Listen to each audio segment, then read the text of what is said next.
Tonight, a Broken Hill family fears for the future of the support they receive through the National Disability Insurance Scheme, and a late Port Pirie man honoured with an Order of Australia medal. This is Southern Cross News with Fraser Goldsworthy. Good evening. A Broken Hill family has lost vital support as the region transitions to the National Disability Insurance Scheme. The new funding structure has seen their daughter's physiotherapy provider no longer capable of travelling to the city.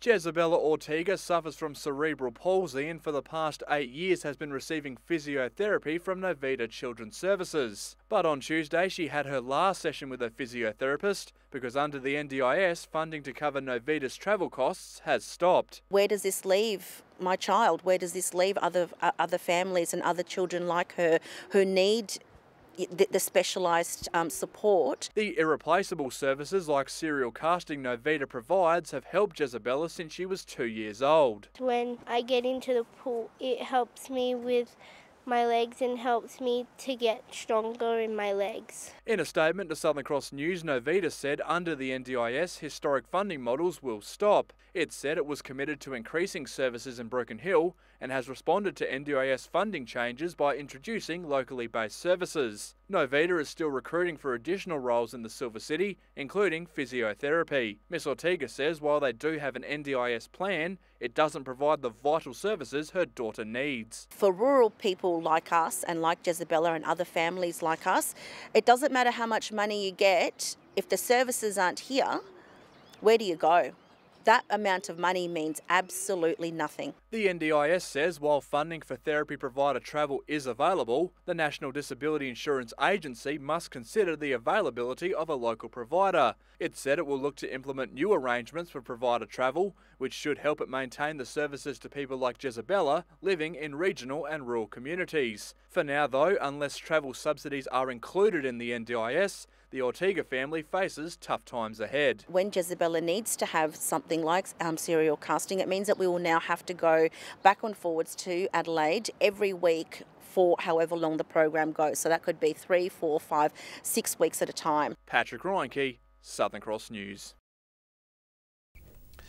Residents of Port Pirie and surrounding areas are being warned to keep a close eye on their furry friends. There's been a spike in dog baitings in the region. One dog owner reportedly finding mincemeat laced with nails and rocks thrown over the backyard fence in Port Pirie earlier this week.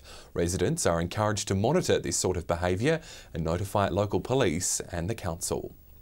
Health experts are urging the elderly and those around them to be wary of attempts of abuse by people close to them. On World Elder Abuse Day, experts are hoping to get out the message to help prevent attacks on some of the most vulnerable members of the community. These are familiar scenes. Abuse towards the people who should be given the utmost care. Elder abuse is something that's reasonably hidden.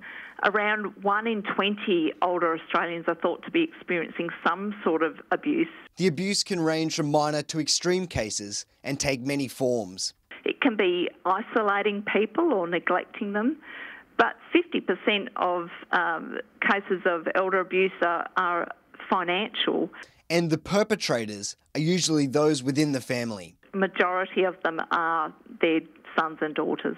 Health experts say that because the act is committed by a relative, it makes the victim feel scared to speak out. There is a sense of that this shouldn't be happening, that if they speak up, perhaps something might happen to a member of their family and break the relationship. Today is World Elder Abuse Day, and SA Health is pushing an awareness campaign to help people recognise the signs and prevent abuse. Maybe it's people aren't seeing somebody as much as they used to see them. Maybe it's even unusual bruising that they see. And for the victims to know they're not alone. There is help available. There are services that can assist them. They need to speak up and get help. Garth Burley, Southern Cross News. Well, you'd be forgiven for thinking public toilets aren't all that exciting, but that's not the case for this historic toilet block at Cummins. The little old brick building is flush with various pieces of artwork, which to the town's surprise has won an international award. Public potties boosting a town's tourism. The toilet block has won the best economic contributor in the tourist Toilet Awards, and we are just flushed, delighted. Putting the quaint country town of Cummins on the map against other international winners. Canada, and there's from Kansas, America, and Switzerland, and the Brisbane Airport is the other one in Australia. So little Cummins on Eyre Peninsula has done the deed. Already attracting some new visitors. People are stopping and having a look and taking photos and putting it on their social media contacts, and the word is spreading.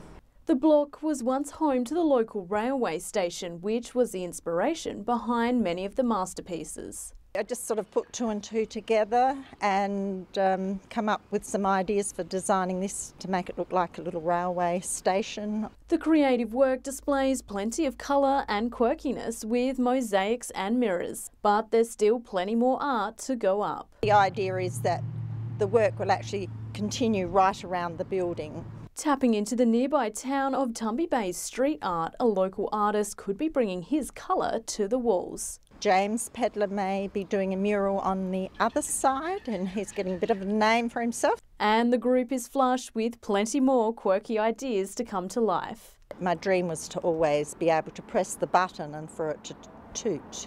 I'm still working on that. Casey Treloar, Southern Cross News. Still to come tonight, what's next for one of Port Augusta's oldest landmarks? That's next. Welcome back. The Broken Hill Tidy Town crew will be holding another clean-up at the city cemetery on Sunday morning. The recent tidy-up of the cemetery saw 27 volunteers remove over 100 bags of rubbish in the northern section. The future of Port Augusta's Fountain Gallery has once again been brought to the table as the council looks towards a timely resolution. The heritage site has been inactive for nearly 18 months, and now two frontrunners have emerged as contenders to take over the space. Built in the late 1800s, the Fountain Gallery still retains elements of its early days as a Catholic school. But fast forward nearly 150 years, and the once vibrant building is now inactive. We've got a beautiful building there. We want to make sure we maximise that building and get the best return and best benefit to the community. Discussions regarding its future have been fuelled at the council's latest operations meeting. At the forefront of discussions is the idea of the recently announced tertiary education centre setting up shop. Which is effectively a Spencer Gulf-based community university, which will be kicking off next year in 2019. And the option of a Port Augusta History Centre, something that's currently missing in the town. There's a wealth of history in Port Augusta, but a lot of it's hidden. Local history enthusiasts say there's a gap in showcasing the town's long maritime, rail and jail backgrounds. At the moment there is a lot of history, but it's not on show to the public or to the community of Port Augusta. And they add that such a centre could improve the number of tourists. They don't stay long enough, so well, there's nothing to see. No history centre to go to, no area where we can see all these things. Regardless of who will use the facility, the council assures the town the site will get proper use. There will be an outcome for it, and it will still continue to play a very important part in Port Augusta moving forward. Garth Burley, Southern Cross News. The late Michael Mavromatis from Port Pirie has been honoured with an Order of Australia medal. A much-respected man who ran his own barbershop, Mr Mavromatis dedicated 61 years to giving free haircuts to the less fortunate. Orphaned at the young age of 13, Mick was determined to make a difference in the lives of others as many had done for him. He's influenced so much by those people that helped him at a really young age. He said, I want to do the same thing, but he didn't get rich. So the only thing he could offer was free haircuts. Born overseas, he worked in the British Armed Forces as a barber when he was just 15. Discovering his passion young, he then moved to Port Pirie a few years later, where he set up his very own business. He decided to do charity work. So for 61 years, he would visit the hospital, visit nursing homes, and even go to people's homes and cut their hair there for free. Mr Mavromatis died late last year, but he's since been recognised for his community spirit and love for others. He was working right up to his 86, and if he didn't get sick and he didn't pass away, he would still be working today, I am sure of that. His family's rapt at the award and the mark he's left on the local community. An honest, honourable man, and And he's left his mark on all of us, literally left his mark on all of us. Dad loved his family, he loved Mum, he loved the community, he loved his friends. Rachel Nell, Southern Cross News. Councils in the Upper Spencer Gulf are vowing to give local businesses in the region more opportunities for work. They'll aim to boost the economy and save costs through local contracts for manufacturing, installation and supply services in the region. The move is backed by the SA Industry Participation Policy. After the break, one local dancer hosting an art sale to get her to the United States. That unique story next. A promising young dancer from Port Lincoln has the world as her oyster after being selected to perform in the US. To help her get her there, she's put some artwork she's been working on for years up for sale. A passion for art and dance come together in an international dream. Last year I auditioned for a USA tour through Australian Comedy and Performing Arts, and they were choosing 30 people to go. Of those 30 people, Nellie was the only regional dancer in the state to be chosen for the international tour. We do over 50 hours of workshops and we perform in Disneyland in Los Angeles, and then we go to New York to do more workshops. With the world at her feet, 15-year-old Nellie will head to the US next month. And to help get her there, she's been drawing from her talent as an artist by selling her own masterpieces at the Lincoln Hotel. Fairly detailed, so they take me about 9 to 15 hours each. My main style was doing all the fine details in ink, and then I'll go over that with some nice watercolour and kind of give it a bit more depth. And yeah, I like to do acrylic and oil, pastels, yeah, try and do all mediums. She also likes to work with all mediums of dance. Right now I'm doing ballet, tap, musical theatre, jazz, contemporary, hip-hop, basically all of it. Casey Trelaw, Southern Cross News. Another AFL legend will soon don the boots for a game in the Broken Hill Footy League. Jason Ackermanis will play a marquee match for the West Robins when they take on North next Saturday. He was a gun player for his time, always delivering efforts like this. Well done, the handball, timed it brilliantly. Can he top himself? He can top himself. And hopefully everybody will come along, or most people will come along and see the match. Jason Ackermanis retired from AFL footy 8 years ago. The 2001 Brownlow medalist played 325 games across a lustrous career and was part of the Brisbane Lions Premiership three-peat before playing 3 seasons with the Western Bulldogs. The 4-time All-Australian still stays in good shape though, playing footy at the grassroots level. So he's 41, but he has played a few matches and fairly regularly this season and also last year. Ackermanis will line up for the Robins when they take on North next Saturday. The North Footy Club had great success last year when Anthony Koutafidis came up for a game as well. The match falls on the split round, making for a big weekend ahead. You know, hopefully Ackermanis will give the boys some experience and a bit of leadership and hopefully show them the way, you know, and instruct them and help. He will also be the guest speaker at the West Pass Players event the next day. Expecting about 230 people to our old timers, so those people that come up on our undefeated West under-17s team from 1987, so a lot of them are coming back, so they'll be able to go along with the footy as well and see the match. And many will be hoping he can bring some of this magic to the local league. Patrick Reinke, Southern Cross News. Still on footy, time for this week's local tips.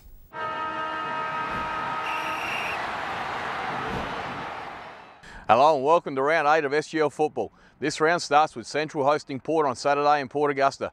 I'm tipping Port. In Pirie on Saturday, it's the Lions who face the undefeated South. I'm tipping South there. Then on Sunday, it's West who travel to Pirie to take on Sollies. I'm tipping Sollies in that one. Round 9 of Wyler football, Saturday's game at Bennett Oval, Roona Bay versus Rupina, both pushing for a spot in the top 4, so the winner here will go a game clear. The loser will need to make up a game before the end of the season. 50-50, toss of the coin, I think maybe the Roos. Other game on Saturday at Memorial Oval, West Wyler versus South Wyler. South going okay at the moment, they're in third spot, but they take on the top team West, and I think West will win. And finally on Sunday at Bennett Oval, it's North Wyler versus Central Wyler. North haven't won for over a month now, but no need to panic. They're playing the bottom team and the Magpies to win. Welcome to Port Lincoln Footy Tips. We kick this weekend off with 5th place Lincoln South hosting top of the table Marble Range at Centenary Oval. I'm going to tip Marble Range to win this one by more than 8 goals. In the next game, we've got Mallee Park hosting Tasmans. Tasmans have a powerhouse forward and multiple goal kickers. In saying this, if Mallee Park can rebound off half back, they can be unstoppable with their outside run. I think this game is match of the round and it'll come down to the last 5 minutes of the game. In the last game, we got Boston's hosting Waybacks at Poole Oval. Boston's are struggling for a win, and even though Waybacks are struggling with form at the moment, I still think they're going to be too strong for the young Boston boys. Broken Hill football this week sees North go over the hill to play South. South are still far too strong in the competition and will beat North by 50 points as they have some young players in their side. Second game here is at the Jube, Central playing West. Last time this team met, West beat Central. Central will be looking to knock them off, but I think West will be far too strong in a close game. It'll be about 14 points.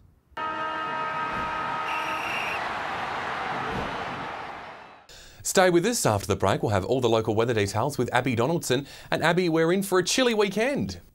Yes, we are, Fraser, and that's all thanks to this cold front hitting the state. And despite some wintry and wet weather, it's expected to fine up for next week. I'll have all the details next. Welcome back. Well, after a wintry 24 hours, we saw a little bit of sunshine further up the Gulf today. It was a cool one though, reaching just 16 degrees in Port Augusta and Whyalla. There were showers for other centres, while 15 was the top in Broken Hill. Taking a look at the satellite now, and patchy cloud over southern parts of South Australia within that gusty cold front is bringing some showers and a few thunderstorms, which are certainly heaviest in the southeast. Skies are otherwise clear over the remainder of the state under a building ridge of high pressure. And thanks to that gusty cold front, it's going to be a bit of a rough day on the Gulf waters tomorrow. Southwesterly winds up to 30 knots, with high seas at 3 metres with a south-southwesterly swell, while the sun will pop up at 7:22 on the dot. Taking a look at Saturday's forecast now, and those showers are going to creep back in tomorrow as this cold front sweeps through the state. And while there will be some light showers, there is the possibility of some small hail in Port Lincoln and Kadina. It's going to remain cool for all centres as temps hover around the low to mid-teens. A chilly 11 the max for Clare tomorrow.